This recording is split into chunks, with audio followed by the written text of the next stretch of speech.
विश्वकै सबैभन्दा अग्लो शिर सगरमाथा जुन हाम्रै देश नेपालमा पर्छ। आज म त्यही विश्वकै सबैभन्दा अग्लो सगरमाथाको आधा शिविर बेस क्याम्पसम्म ट्रेकिङ गर्न जाँदैछु। म कुनै ग्रुप लिएर गाइड असिस्टेन्टको रूपमा त होइन, म चाहिँ पोर्टर यानि कि खैरेको भारी बोकेर जाँदैछु। करिब हाम्रो ट्रेकिङ 9 देखि 10 दिनको रहेको छ र हाम्रो ट्रेकिङ सुरु हुन्छ लुक्ला एयरपोर्टदेखि। फर्स्टमा त लुक्ला एयरपोर्टको बारेमा थोरै जानकारी गरौँ।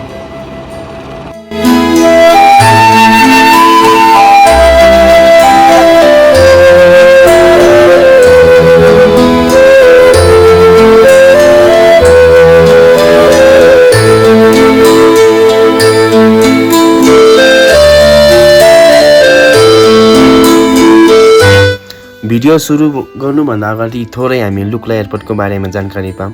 हुन त मलाई पनि त्यति धेरै चाहिँ थाहा छैन, तैपनि मैले बुझेको अनुसार तपाईँहरूमा सेयर गर्दैछु। लुक्ला एयरपोर्ट जहाँ समुद्र सतहदेखि 2845 मिटरको उचाइमा रहेको छ र यो चाहिँ विशेष गरी सगरमाथा आधा शिविरसम्मको प्रमुख प्रवेशद्वार पनि हो। हाम्रो चाहिँ यहीँदेखि ट्रेकिङ सुरु हुन्छ। यो चाहिँ नेपालको मात्र नभई संसारकै सबैभन्दा डेन्जर खतरनाक एयरपोर्ट पनि भनिएको छ, जुन चाहिँ हाम्रो तेन्जिङ नोर्गे शेर्पाले निर्माण गर्नुभएको हो।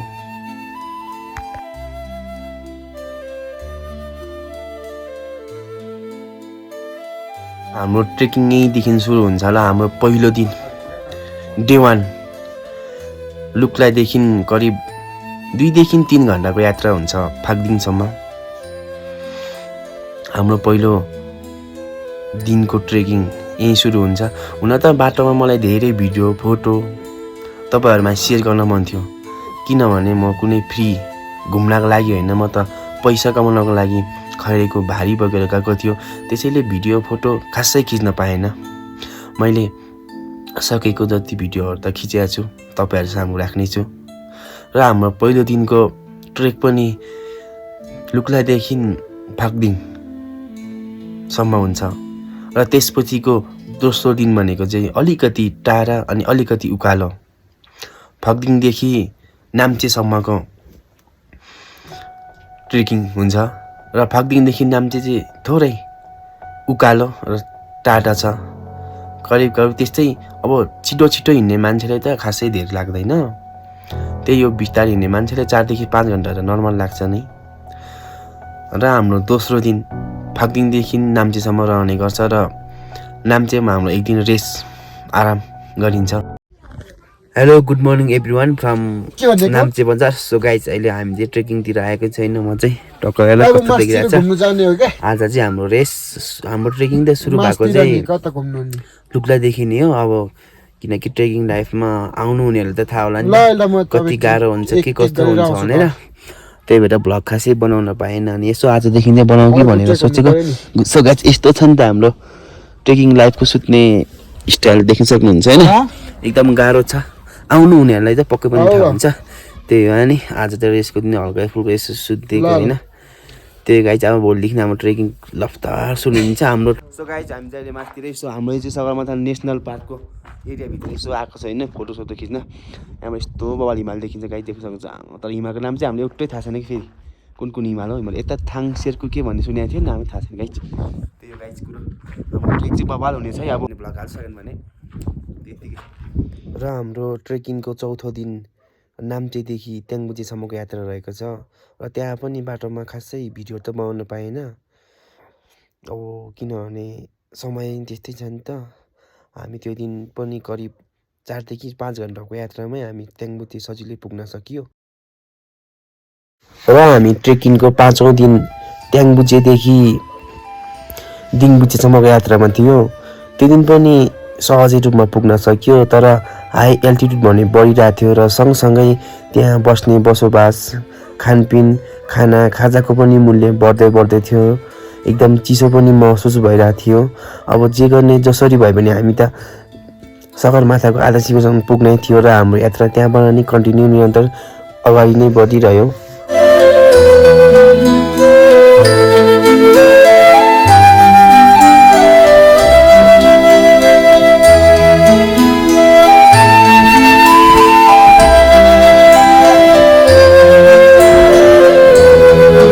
सो गाइस अहिले चाहिँ हामी दिङमुचे भन्ने ठाउँमा आइपुगिसकेको छ। आज चाहिँ हाम्रो ट्रेकिङको डे 5 टक्क लगाएर देख्नु मौसम हेर्नु मौसम आमा हो स्वर्ग हेर्ने गाइस स्वर्ग यस्तो होला त्यो गाई चिसो भने एकदम धेरै छ किनकि यहाँको हाइट भनेको 44 कति छ अघि माथि 10 कि कति हो 44 चाहिँ 10 मिटर हाइटमा छ। यस्तो बा मौसमदेखि यो दिङमुचे भन्ने ठाउँ हामी तलको देखाउँछौँ गाइस। यो त त्यति लामो हुँदैन छोटो हुँदैन क्याम बिचे बाबालाई गाइस बाबा हिमालहरू देखिरहेको छ यहाँबाट। आमामा गाई चाहिँ हावा हेर्न म बोलेको त केही पनि सुनिँदैन होला गाई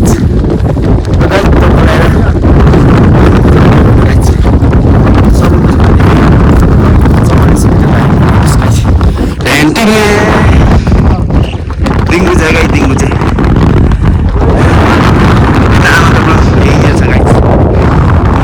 फेदैमा चाहिँ दिङमुचे गाउँ राइट साइड भ्यू चाहिँ कपाल राइट साइड चाहिँ हिमालय गाइस स्वर्ग हेर्ने स्वर्ग लो गाइस स्वर्ग दिङमुचे र हाम्रो दिङमुचेमा एक दिन रेस भयो र 6 दिनको पालामा हामी दिङमुचेदेखि लबुचे जाने क्रममा थियो र दिङमुचेदेखि लबुचे जान मलाई चाहिँ एकदमै धेरै गाह्रो भएको थियो किनभने त्यहाँबाट हाई पनि एकदम एल्टिट्युड पनि बढ्दै जान्छ नि त। प्राय मलाई मात्र होइन त्यहाँदेखि माथि जाने सबैलाई धेरै गाह्रो नै हुन्छ किनभने थुक्ला उकालो भन्छ नि त्यहाँ एकदमै गाह्रो हुन्छ भनेर मलाई योभन्दा अघिल्लो सिजनमा दाइहरूले भन्नुभएको थियो गाइडहरूले भन्नुभएको थियो त्यो उकालोमा एकदम हाई लाग्ने चान्स धेरै हुन्छ भनेर। क्याम्प त त्यति धेरै लामो थिएन दिङमुचेदेखि लबुचे त्यही 2 देखि 3-4 घन्टामा पुगिन्थ्यो तर मलाई त्यो दिन एकदमै गाह्रो भयो र हामी करिब दिङमुचेदेखि 4देखि 5 घन्टाको यात्रामा लबुचे पनि पुग्यो।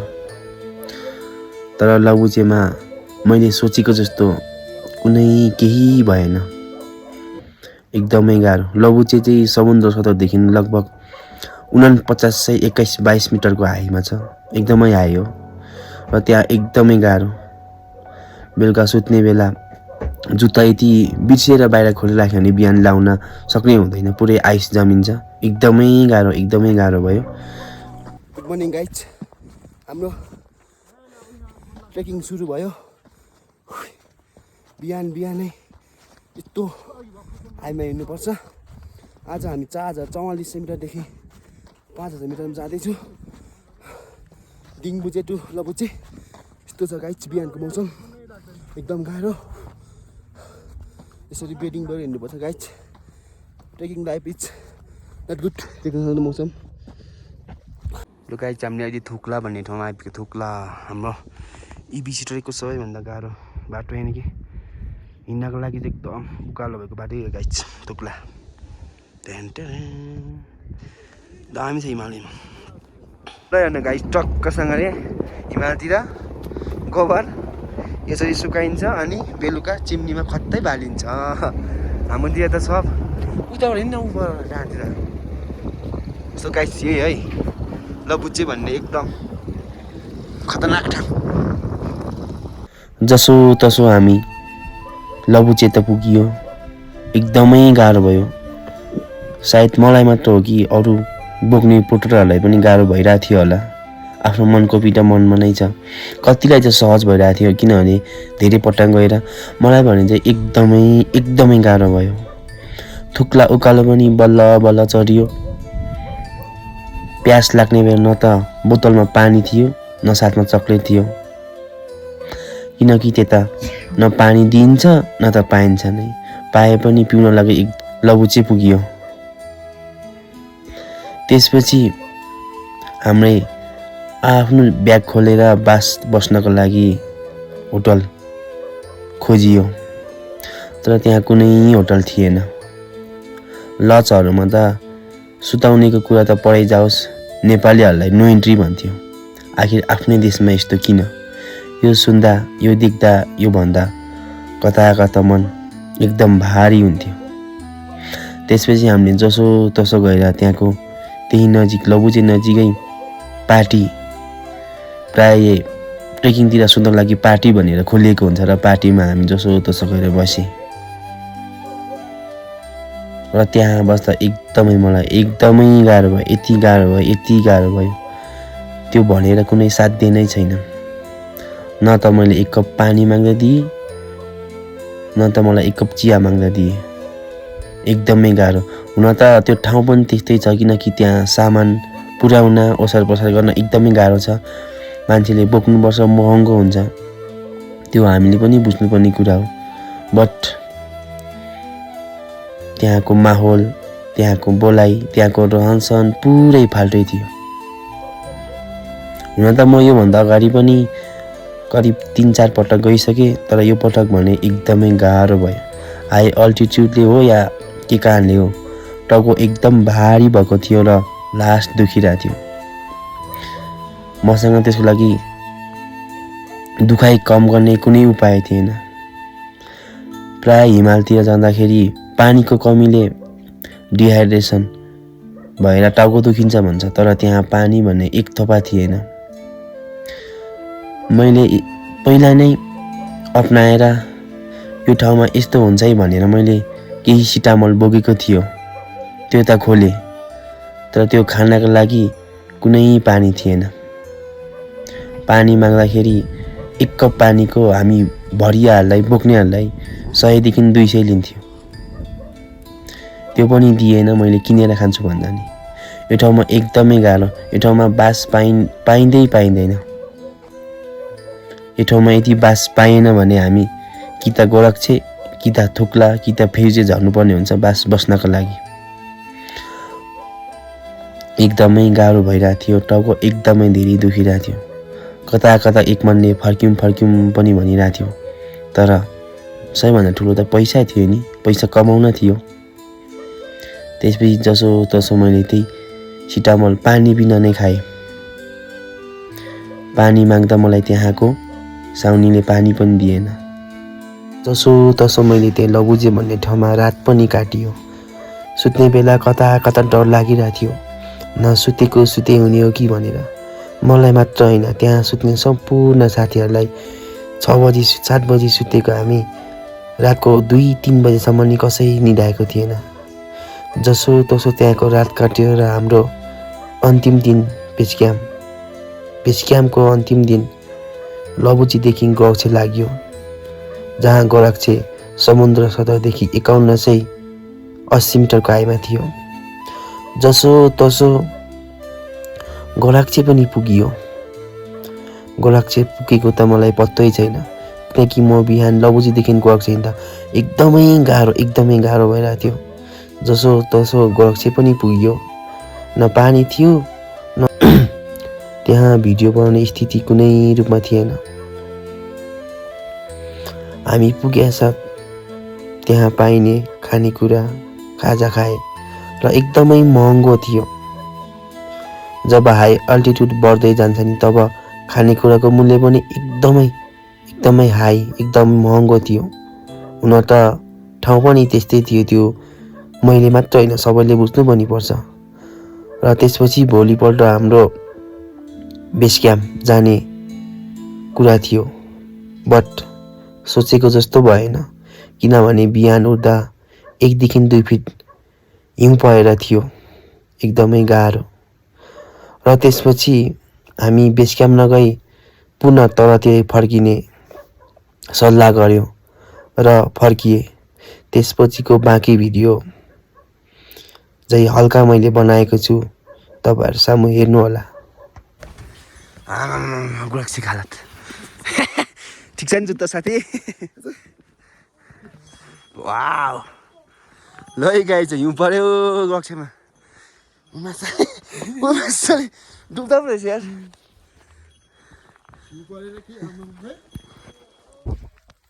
Good morning everyone from Gorakshep. गोरख्छेमा हिउँ परेर बिजोक छ गाइस, बिजोक ट्रेकिङमा आएको यस्तो छ गाइस। ठिक छ नि साथी? यस्तो भयो है हिउँ परेर, आमा बाटो भन्ने छैन गाइसहरू, देख्न सक्नुहुन्छ नि यस्तो डुबिरहेछ। गोरख्छेतिरको अवस्था यस्तो छ गाइसहरू, कोही चाहिँ गइरहेछ मासतिर।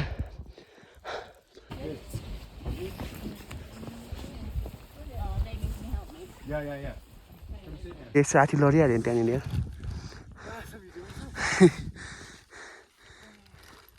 उठे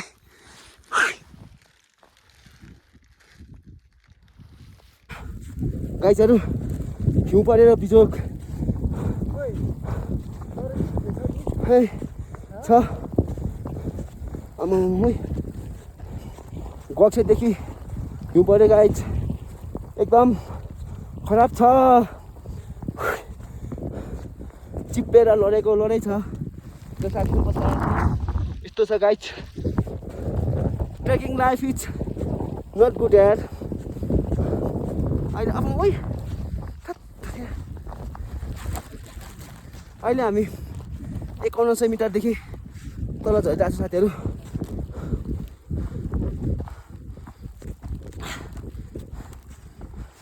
यसो गाइज बाटोको हालत ए गक्सेतिर है हिउँ परे गाइज मुला खैराहरूको बेटिङ 30 देखि 40 केजी बोकेर हिउँमा हिँड्नुपर्छ अब के भन्नु रहर भन्नु कि बाध्यता भन्नु साथीहरू गाह्रो छ है गाह्रो छ न पानी तातो पानी छ न खानेकुरो राम्रो छ यो त मेरो साथी आएर छ एकदम बिजोग छ गाइज बाटोको अवस्था देखि सक्नुहुन्छ बाटो जिन्दगी कहाँ सजिलो छ र साथी यसरी अरूको भारी साउको भारी बोकेर हिँड्नुपर्छ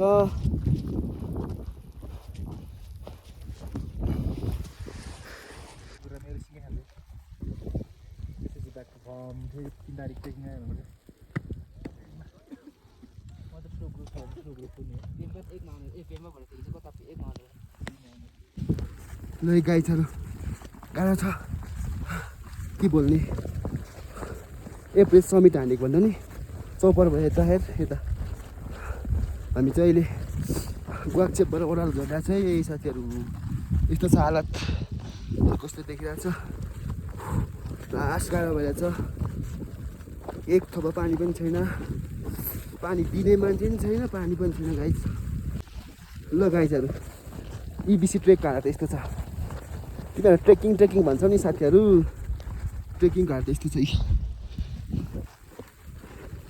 यो चाहिँ इबिसी ट्रेक है साथी इबिसी ट्रेक यस्तो डेन्जर हिउँ परिरहेको छ नि पुरै नगरौँ यहाँनिर एकदम गाह्रो भइरहेछ सरी यस्तो छ गाइजहरू ट्रेकिङको हालत यस्तो छ साथीहरू यस्तो छ हेर्नुहोस् तिमीहरू ट्रेकिङ भन्छौ नि यस्तो छ ट्रेकिङको हालत यो चाहिँ इबिसी ट्रेक है इबिसी ट्रेक जम्मा 11 दिन 12 दिनको हुन्छ यस्तो छ गाइस यस्तो यत्रो हाईमा 30 देखि 35 केजी बोकेर हिँड्नुपर्छ न राम्रो खाने ठाउँ छ न बासको व्यवस्था छ यहाँनिर न एक गिलास तातो पानी दिन्छ राइट यो इबिसी ट्रेक जस्तो खतम त कुनै लागेन गाइस मलाई विशेष गरी यो लबुजेर गुवाक्से भन्ने ठाउँमा बास पाइँदैन यति गाह्रो छ गाइस यति गाह्रो छ एक कप पानी समेत दिँदैन हामीलाई यसरी बोक्नुपर्छ हामीले खैरेको बारी तर हामीलाई न बस्ने राम्रो व्यवस्था छ न केही छ हुनु त अब ठाउँ पनि यस्तै छ के गर्नु दुःख भन्ने साथीहरू दुःख यस्तो मिलिरहेको छ यही ठाउँ हो गाइस यही ठाउँ हो जहाँ नेपालीहरूलाई पास पाइँदैन भन्दा पनि फर्क नपरेमा दिँदैन किनकि यो ठाउँ एकदम हाइमा पनि छ यही ठाउँ गाइस यही ठाउँ हो जहाँ नेपालीहरूले पास दिँदैन यहाँको ठुल्ठुला लज रेस्टुरेन्टहरूमा नि नेपालीहरूलाई प्रवेश पनि गराइदिन आखिर किन यार अब यो ठाउँलाई चाहिँ दोष नदिउँ साथीहरू यो ठाउँ चाहिँ अब यस्तैमा छ किनकि यहाँ होटलमा काम गर्ने साउनीहरू नि कुन व्यवहारले बोल्छ त मैले भोगेको छु साथीहरू कतिले भोगौँमा र ट्रेकिङ आउनेहरूले यही ठाउँ हो इबिसी ट्रेकको सबैभन्दा खतम चाहिँ नभनौँ किनकि यो ठाउँ यस्तो छ नि त अब यसमा दोष दिनु मिल्दैन किनकि इबिसी ट्रेकको सबैभन्दा पास नपाइने ठाउँ भनेको यो साथीहरू यही ठाउँ हो यहाँ बास पाएन भने हामी कि त एक क्याम्प माथि गोराक्छे कि त एक क्याम्प दुई क्याम्प तल फेउजी झर्नुपर्ने हुन्छ गाइस साथीहरू। यही ठाउँ हो जहाँ हामीलाई लसमा पनि छिराइँदैन, यति नराम्रो व्यवहार गर्छ नि। जहाँ मलाई एउटा सिटामल एक ट्याब्लेट खाने पानी पनि दिएको थिएन साथीहरू। यही ठाउँमा हो। अब के गर्नु है, बाध्यताले यस्तै ठाउँमा काम गर्न आएको छु। अब सहनु त पनि हल्का फुल्का होइन लाइफमा।